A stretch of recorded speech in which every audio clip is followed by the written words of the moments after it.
అంటే కేసులో ఏం లేదన్నట్టు నా ఉద్దేశం ఏంటంటే, ఇప్పుడు నేను మొదలు చెప్తున్నాను. హేర్ హాయ్ మగన్ అంధేర్ నహి అని కోర్టు తీర్పును స్వాగతిస్తున్నాను. ఎందుకంటే మామూలుగా అది రాజకీయ నాయకులు అది వేరు. కానీ ఎందుకు స్వాగతిస్తున్నానంటే బేసిక్ గా ఆ కేసులో పసనే లేదు. అంటే ఖాయానై బియానై గిలాస్ పోటు దియా అని ఒక సామెత ఉంది. అదే దేర్ హై మగర్ అంధేర్ నహి అని కూడా ఉర్దూలో సామెత ఉంది. ఏమంటే ఆలస్యమైన న్యాయం.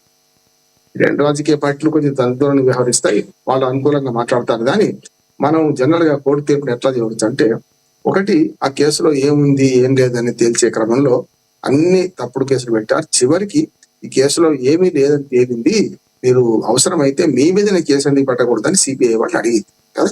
ఇది చాలా కీలకమైన అంశం. కానీ రాజకీయ పార్టీలు హర్షం వ్యక్తం చేస్తాం అంటే వాడికి ఇష్టం లేకపోవచ్చు. కానీ ఈ కేసులో ఏమీ పసి లేకుండా అందరిని ఇరికించారు. ఇందులో ఏముంది కనుక కొండందవి ఇలకనైనా పట్టారా, మీరు చార్జ్ షీట్ వేసిన తర్వాత కూడా అందులో ఏమి లేదు కదా అని చెప్పి రావుసేని కోర్టు, నేను జడ్జి ఎవరికి పేరు కూడా మనం చెప్పొద్దు అంటున్నాను, పేరు వెల్లడిస్తున్నాను కానీ పేరు కూడా అవసరం లేదు. ఎందుకంటే రేపు తీర్పు అనుకూలంగా వస్తే ఒక మాట, తీర్పు వ్యతిరేకంగా వస్తే ఒక మాట మాట్లాడే ప్రయత్నం ఉన్నది కనుక అది నేను తీర్పు ఎవరిచ్చినా నేను రావుసేని కోర్టు, అది స్థానిక మనం ఏమంటారంటే సిబిఐ కోర్టు, సిబిఐ క్షేత్రస్థాయి కోర్టు ఆ తీర్పును ఆహ్వానిస్తున్నాను. ఎందుకంటే చూస్తున్నాం అంటే సిబిఐని ఈడీలను ఇప్పుడు కాదు, అప్పుడు కాంగ్రెస్ ప్రభుత్వంలో ఇప్పుడు బీజేపీ కూడా రెండు కూడా తమ పెంపుడు కుక్కర్లాగా, పెంపుడు చిలకల్లాగా, అంటే కొంచెం చిన్న పదం అవుతుంది, పెంపుడు కుక్కర్లాగా సందర్భాలు ఉన్నాయి కాక వాడుకున్న సందర్భం చూసాం. గతంలో సిబిఐని ఇదే కాంగ్రెస్ పార్టీ అధికారం ఉన్నప్పుడు బీజేపీ ఏమన్నది, కాంగ్రెస్ బ్యూరో ఆఫ్ ఇన్వెస్టిగేషన్ అన్నది సిబిఐ. ఇప్పుడు బీజేపీ బ్యూరో ఆఫ్ ఇన్వెస్టిగేషన్ మారిపోయిందంటే ప్రభుత్వం ఎవరంటే వాళ్ళకు ఊడిగం చేస్తుంది ఈ కోర్టులు చూస్తున్నాం.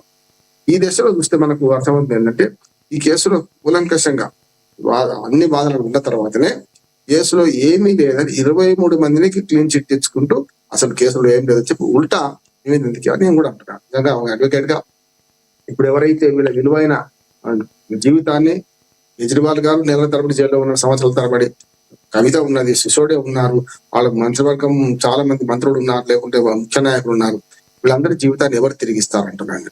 చాలా రకరకాల ఖననం చేసిన వాళ్ళు ఉన్నారు. ఏమంటే లేడీ అని చూడకుండా కూడా కవిత గారిని ఇష్టం అన్నట్టు మాట్లాడే సందర్భం చూసాం. ఎట్లా పడితే అట్లా ఒక లిక్కర్ రాణి అని రకరకాల పేర్లు పెట్టారు చేశారు.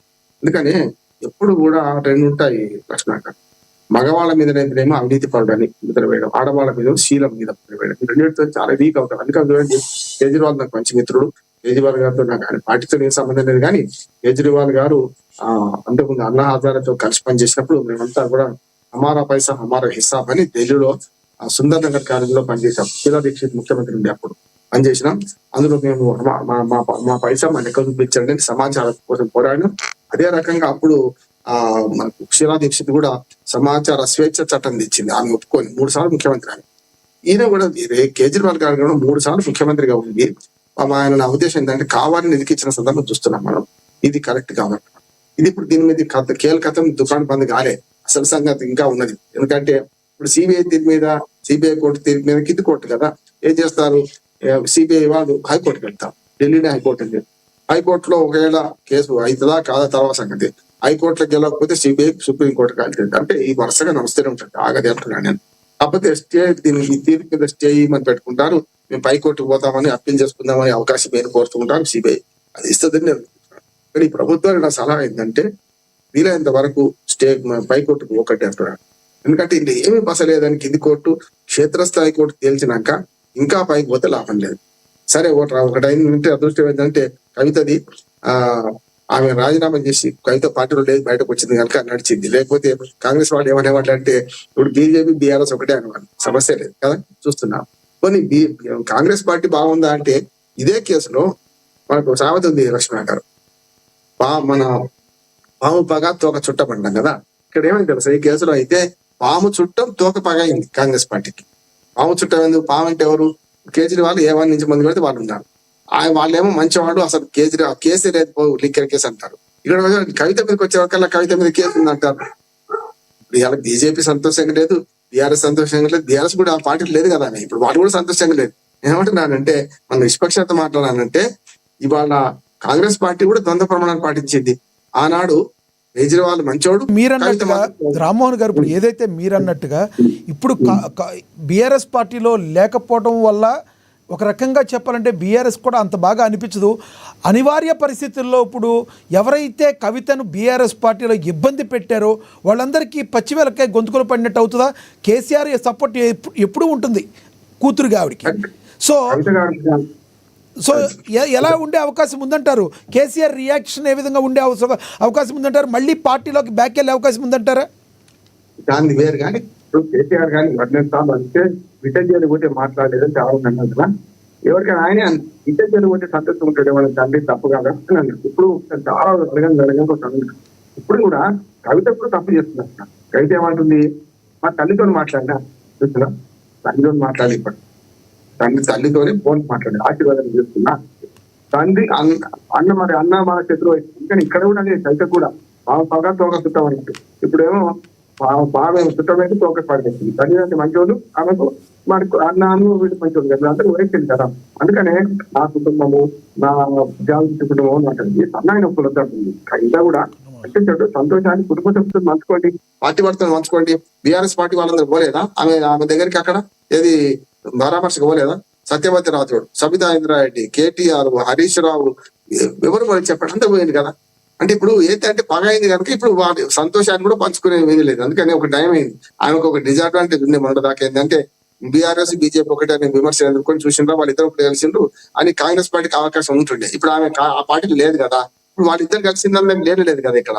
అందుకని ఇవన్నీ రాజకీయంగా పక్కన పెడితే ఒక కేసు విషయంలో మాత్రం నేను ఏమంటున్నా అంటే ఈ కేసులో ప్రభుత్వం చేసింది తప్పని తేలింది. ప్రభుత్వం సిబిఐ ద్వారా కేసులు పెట్టడం తప్పని తేలింది.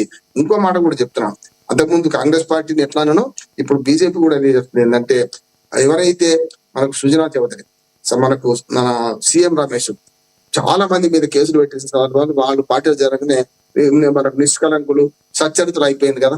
అట్లా ఉంది సమస్య. తమ పార్టీలో జరిగితేనేమో వాళ్ళు నిర్మా పౌడర్ వాషింగ్ పౌడర్ క్లీన్ అన్నట్టు అట్లా అయిపోతారు. పార్టీలో జరగకపోతేమో వాళ్ళు తప్పుడు వాళ్ళు అవుతున్నారు కదా. అందుకనే సమాఖ్య స్ఫూర్తి దెబ్బతీస్తుంది బీజేపీ. మొత్తం దేశంలో ఇట్లాంటి ప్రతిపక్షాల మీద కేసులు పెడుతుంది.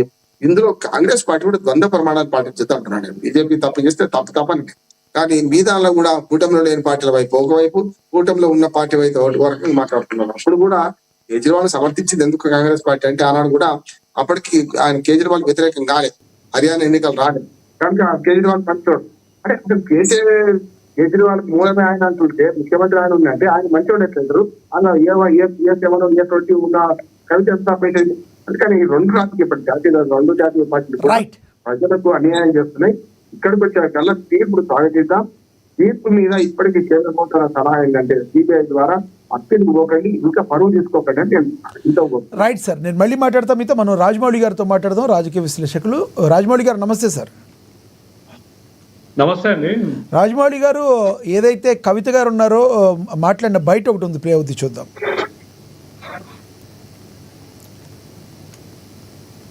आपके फादर एंड ब्रदर, ये खुशी क्या आप साझा करना चाहेंगी केसीआर गारू के साथ, केटीआर गारू के साथ? हमने हमारे माताजी का आशीर्वाद लिया है ये रिजल्ट मिलते ही, और बाकी जो चीजें हैं वो ज्यादा